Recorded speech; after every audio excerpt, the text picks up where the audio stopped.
राम के प्रभु राम बनने का सुना मुझसे कथन। प्रक्रिया है दीर्घ, कोई कृष्ण क्या बनता अचानक। सिंधु रोके मार्ग, ये अवकाश हम देते नहीं। लीन कर मापदंड को हम सांस भी लेते नहीं। लो सुनो कैसे धर्म ध्वज गाड़ देता है भरत। ऐसे सिंह के जबड़े करों से फाड़ देता है भरत।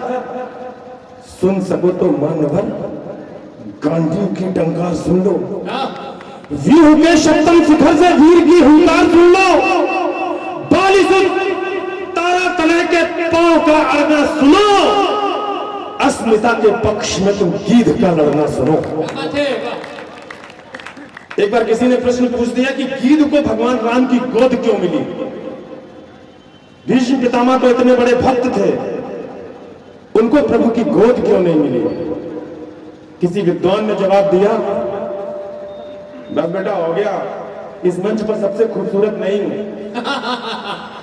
किसी ने पूछा कि भीष्म पितामह को गोद क्यों नहीं मिली भगवान की और गीध को क्यों मिली। किसी विद्वान ने जवाब दिया कि अक्षम होने के बावजूद गीध ने जब, सर अगर आप लोग चले जाएंगे तो कविता हम किसको सुनाएंगे। आप लिफाफे में से 1000 रुपया काट लो, बस कविता सुन लो। सरकार बैठ जाओ, हालांकि आपकी समझ में कविता आने वाली है नहीं। चलिए आप निकलिए, ठीक है, आप पूड़ियां खाइए, उसके बाद चले जाइए। किसी ने पूछा गीध को सम्मान क्यों, भीष्म पितामह को सम्मान क्यों नहीं। विद्वान ने जवाब दिया कि जब स्त्री की अस्मिता खतरे में थी तो अक्षम गिद्ध ने अपनी संपूर्ण ताकत लगा करके माता सीता की रक्षा की थी, जबकि भीष्म पितामह सक्षम होते हुए मौन बैठे रहे थे। इसलिए मैं प्रतिष्ठित कर रहा हूं वीरता के भाव को। भूलने दूंगा नहीं मैं वीर बाजीराव को।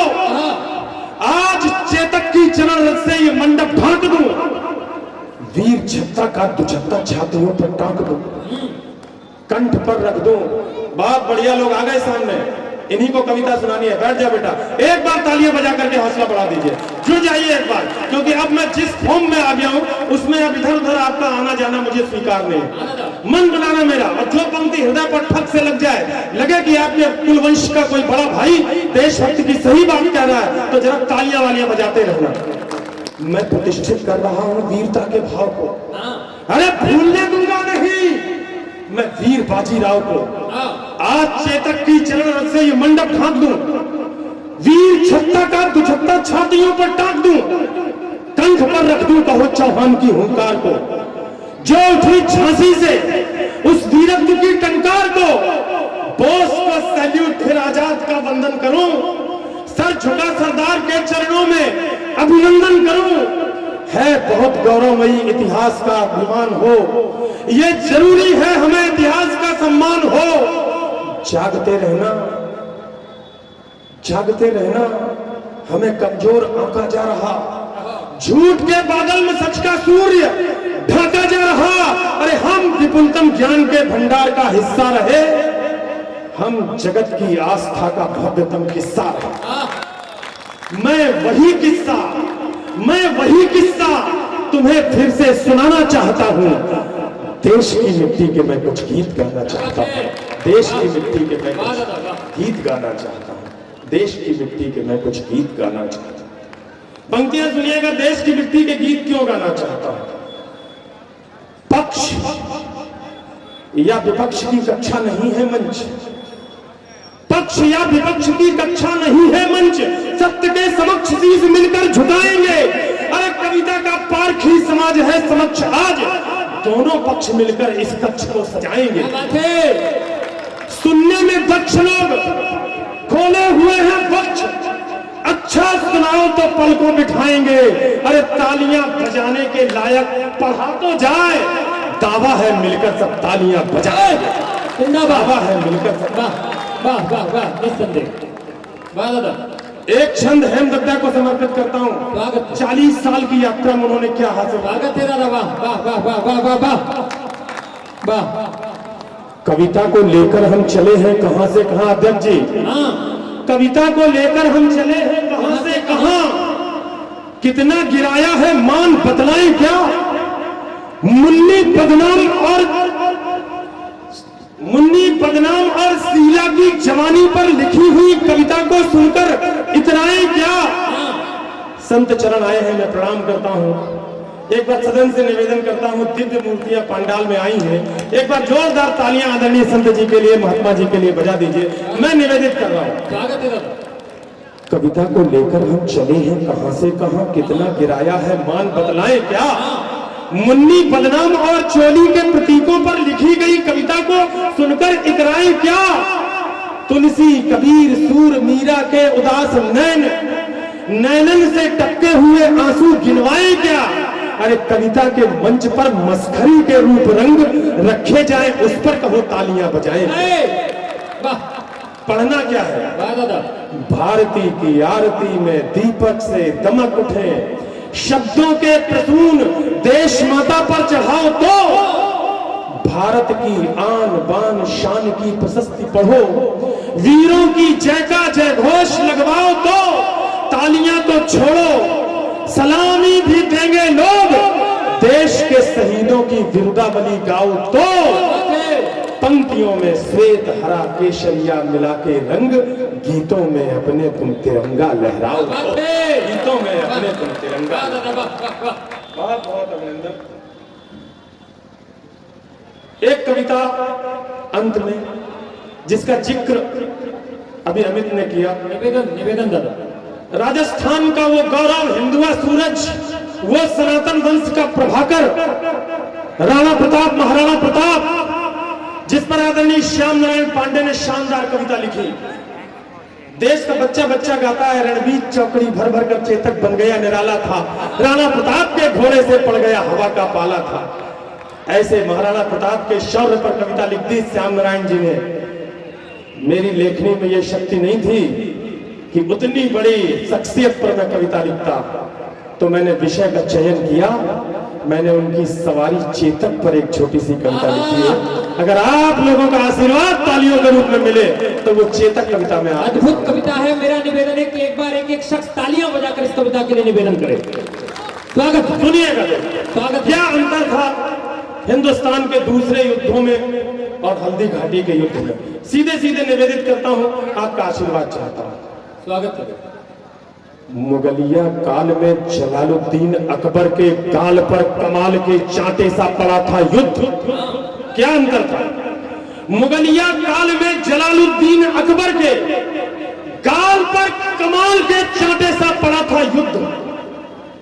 हल्दी की घाटी में, मेवाड़ की माटी में, हल्दी की घाटी में, वीर परपाटी में, मेवाड़ की माटी में मौत सा अड़ा था युद्ध। अरे राजा मेवाड़ के प्रताप महाराणा, उनके माथे पर सोने के मुकुट सा जला था युद्ध। अन्य युद्ध घोड़े पर बैठ लड़े शेर, वहां शेर पर सवार होकर शेर ने लड़ा। वाह वाह वाह वाह वाह वाह वाह वाह दादा वाह। वहां शेर पर सवार होकर शेर ने लड़ा था युद्ध। भारत की माटी का वंदन अनेक बार चंदन समान इसे मस्तक लगाता हूं। चेतक के सवार महाराणा प्रताप, उन्हें श्रद्धा की शौर्य शब्द समिधा चढ़ाता हूं। वीर रजपूतों की वसुंधरा वो वीर भूमि, रंगीले राजस्थान को मस्तक झुकाता हूं। तालियों की गूंज से हौसला बढ़ा दो आप, चेतक की टापों की गूंज सुनवाता हूं। चेतक की टापों की गूंज सुनवाता हूं। चेतक की टापों की गूंज सुनवाता हूं। सुनिएगा दोस्तों। पानी है बनास का, इस पानी से तुम तनमन धो लो। पानी है बनास का, इस पानी से तुम दंगमंद हो लो। आइए श्रीमान जी, आपका हम बहुत बहुत स्वागत और अभिनंदन करते हैं। इस कार्यक्रम में आपकी महनीय उपस्थिति से हम सब उपकृत हैं। आपका विशेष अभिनंदन स्थान ग्रहण करेंगे और मुझे कविता पढ़ने की इजाजत देंगे तो मुझे हर्ष होगा। माननीय अतिथि से निवेदन है कविता पढ़ने का अवसर हमें प्रदान करें। दादा थोड़ी देर के लिए बैठ जाइए, 5 मिनट का मेरा क्रम और है। पानी है बनास का, इस पानी से तुम दमन धो लो। इस बहादुरी की धरती में तुम पौरुष की फसलें बोलो। तुम वीर पुत्र हो वीरों के, वीरों जैसे निर्भय बोलो। बस एक धर्म है देशभक्ति, तुम इसके अनुयायी हो लो। है प्यार अगर इस धरती से, सावधान दोस्तों नहीं तो मेरी हिम्मत कमजोर पड़ जाएगी। है प्यार अगर इस धरती से तो फिर दोनों बाजू खोलो। राणा चेतक के साथ साथ भारत माता की। कौन थे राणा प्रताप? अध्यक्ष जी हमसे बढ़िया इस समय कोई बात नहीं कर रहा होगा। सर जी हमें पता है आप वही वाला सूट पहन करके आए जो अपनी शादी में आपने बनवाया था, लेकिन इस समय हमसे बढ़िया बात आप नहीं कर पाएंगे। इस समय मैं बेहतरीन कह रहा हूं जो कुछ भी मेरे पूरे कविता के उसमें है। आपसे सिर्फ निवेदन है, प्रार्थना, याचना है। आप इस शहर के बड़े हैं, आपका आशीर्वाद मिलेगा तो हमारी कविता पढ़ना सिद्ध होगा। सुनिए, कौन थे महाराणा प्रताप? जो सूरज के आगे चलता वो उस रथ का हकवैया था। जो नाव डूबती जाती थी वो उसका प्रबल खिवैया था। उस नर नाहर ने मातृभूमि का पूरा कर्ज उतारा था। राणा प्रताप मेवाड़ गगन पर चमका एक सितारा था। ये उदय सिंह राणा का सुख बचपन से ही अभिमानी था। आकाशी विद्युत सा चंचल यह चक्रवात तूफानी था। जो जन्म लिया अंजनी कोख से वीरवती हनुमंता ने, वैसे ही सिंह जना था ये श्री बाईजी जयवंता का। क्या बात है। नेत्रों में प्रबल प्रभंजन था, माथे पर सूर्य चमकता था। अंतस की आभा से मानो पूरा ही पिंड दमकता था। जो बाल भास्कर भोर प्रहर से प्रदक्षिणा पड़ता जाता है, वैसे ही ये मेवाड़ राज्य का सूरज चढ़ता जाता है। जैसे जैसे भुजदंडों की मछलियां अकड़ती जाती थी, वैसे वैसे मेवाड़ भूमि की चिंता बढ़ती जाती थी। घर में थी फूटन और मुगल के रोज आक्रमण होते थे चंद विभीषण जो खुद ही गद्दारी का विष्ट होते थे। ये एक समय की साजिश थी, ये एक काल की साजिश थी। इस साजिश के साक्षी हो लो राणा चेतक के साथ साथ भारत माता की। दोस्तों, हम अपनी सरहदों पर आदरणीय कहीं कमजोर नहीं। जब भी इस देश पर आक्रमण हुए हैं, इस देश की सेनाओं ने बहुतोड़ जवाब दिया है। हमारी दिक्कत क्या है, हमारी कमजोरी क्या है, चार पंक्तियां वो भी पढ़े देता हूं, कविता आगे बढ़ाता हूं। अरे युद्ध नहीं जीते जाते हैं इन जज्बाती नारों से, ये इतिहास लिखा जाता है खून सनी तलवारों से। बाहर के दुश्मन से तो हम जंग जीत ले जब चाहे, हम तो बाजी हार रहे हैं भीतर के गद्दारों से। हम तो बाजी हार रहे हैं भीतर के गद्दारों से। पंक्तियां सुनिएगा। मुगलों के राजा अकबर ने, हल्दी घाटी के युद्ध का दृश्य प्रस्तुत कर रहा हूं। पता नहीं आपका तादाद में मंच के साथ कितना हो रहा है, ये आप ही तय करेंगे। लेकिन देश के बड़े और महनीय कवियों ने बताया कि युद्ध के दृश्य में जब ध्वन्यात्मकता होती है, हथियारों के चलने का स्वर जब कविता में फूटता है तो कविता बड़ी हो जाती है। प्रयास मैंने किया है, आशीर्वाद आप सबसे मांगता हूं। मुगलों के राजा अकबर ने षड्यंत्र रचा, आघाती था, लेकिन प्रताप का तेवर भी तेजाबी था, प्रतिघाती था। अकबर ने राजा मान सिंह को सेनापति बनवाया था, रजपूती सेना के खिलाफ रजपूतों को भड़काया था। रण क्षेत्र बनी हल्दी घाटी, चतुरंग शत्रु अड़ी अड़ी हुई, उसके विरुद्ध थी राणा की बलिदानी सेना खड़ी। क्या बात है, वाह। इस बीच युद्ध का शंख बजा, रणढोल बजे, मृदंग बजे, घड़ियाल बजे घन घनन घनन, जुझारू युद्धक जंग बजे, बज उठी तेज तलवार बजी, मुगदर बरछी करवार बजे, बंदूकों की शहनाई संग तोपों के मुखर सितार बजे, तो धारी बोझी खंड खंड छुरियां छम छम छम छाप बजी, झन झन झनाब झनझन हाथ, दुश्मन की गर्दन नाप बजी, हंसों की डोरी धन धन और तीर बोलते सन सन, घोड़ों की घंटी टन टन, हाथी का घंटा घन घन। अरे सिर कटकर गिर जाते थे पर लोथे ही अड़ती रहती थी, और कहीं विलक धड़ से होकर बस बाजू लड़ती रहती। जिंदाबाद। इतिहास के पन्ने पलट के देख लेना जगमल और कल्ला राठौर की कहानी। जिस दिन पढ़ लोगे मेरी कविता सिद्ध हो जाएगी। कल्ला राठौर का सिर कट गया था, जगमल को अपने कंधों पर बैठा करके 17 किलोमीटर की यात्रा की थी, तब ये पंक्तियां पढ़ने क्या की बात है दादा, वाह। सिर कटकर गिर जाते थे पर लोथें ही अड़ती रहती थी, और कहीं विलक धड़ से होकर बस बाजू लड़ती रहती थी। जिसको भगोड़ देता चेतक उसका बख्तर कट जाता था, जिसको भाला घुस जाता था गुब्बारे सब फट जाता था। वो नीले घोड़े का सवार तूफान दिखाई देता था, जिस ओर निकल जाता चेतक शमशान दिखाई देता था। जिस ओर निकल जाता चेतक शमशान दिखाई देता था। चेतक आ रहा है सामने से, अगर महसूस हो जाए तो तालियों से ताल मिला देना।